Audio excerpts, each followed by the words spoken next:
Hi everyone, welcome to Madurai Sundari's kitchen. இன்றைக்கி என்ன நாள் தெரியுமா? அட்சய திருதியை, வெள்ளிக்கிழமை. ரொம்ப விசேஷமான நாள். தங்கமும் வெள்ளியும் பெருகிற நாள் இன்றைக்கு. ஸோ தங்கம் வெள்ளி வாங்கினோம் அப்படின்னா அடுத்தடுத்து நம்ம வீட்டில் செல்வம் பெருகுன்றது ஒரு ஐதீகம். இன்றைக்கி அதே மாதிரி அவலில் ஏதாவது படையல் செஞ்சு சாமிக்கு நைவேத்தியம் பண்ணோம் அப்படின்னா அதுவும் ரொம்ப விசேஷம். அதனால் நாங்கள் இன்றைக்கி அவல் பாயசம் பண்ணியிருக்கோம். அது கூடவே பருப்பு சாதமும் சோயாபீன்ஸ் கிரேவியும் லஞ்சுக்கு பண்ணியிருந்தோம். அதையும் நாங்கள் சாமிக்கு படைச்சு காலையிலேயே சாமி கும்பிட்டுட்டோம் அட்சய திருதிக்கு. இன்றைக்கி இந்த வீடியோவில் அவல் பாயாசம் எப்படி செய்கிறோம் அப்படின்றத தான் நம்ம பார்க்க போகிறோம். வாங்க வீடியோக்குள்ளே போகலாம். இதுக்கு நாங்கள் 1 கப்பு மட்டை அவல் எடுத்திருக்கோம். வெள்ளை அவல் இல்லை, ஸோ மட்டை அவல் எடுத்திருக்கோம்.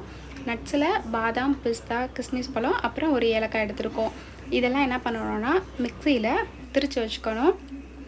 ரொம்ப நைஸாக அரைக்காமல் கொஞ்சம் பிறுபிறுன்னு திரித்து வச்சுக்கணும். இப்போ என்ன பண்ணணும்னா ஒரு பாத்திரத்தில் தேவையான அளவு தண்ணி ஊற்றி கொதிக்க வச்சுக்கணும். அதுக்கப்புறம் நம்ம அரைச்ச அவலை அதில் சேர்த்துட்டு நல்லா கொஞ்சம் கிளறி விடணும்.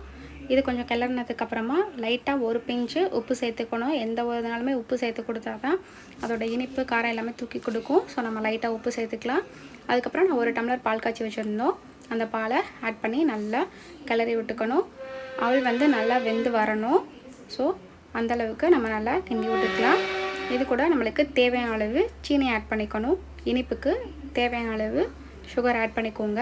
அதுக்கப்புறம் அரைச்சி வச்ச நட்ஸு அதையும் சேர்த்து ஆட் பண்ணிக்கிட்டோம் அப்படின்னா நம்மளுக்கு அவல் பாயாசம் ரெடி ஆயிரும். கடைசியாக இறக்கும்போது 1 ஸ்பூன் நெய் ஊற்றிக்கோங்க. அவ்வளோதான், பாயாசம் ரெடி ஆகிடுச்சு. இந்த வீடியோ உங்களுக்கு பிடிச்சிருந்துச்சுன்னா மறக்காமல் லைக் பண்ணுங்கள், ஷேர் பண்ணுங்கள், கமெண்ட் பண்ணுங்கள், சப்ஸ்கிரைப் பண்ணுங்கள்.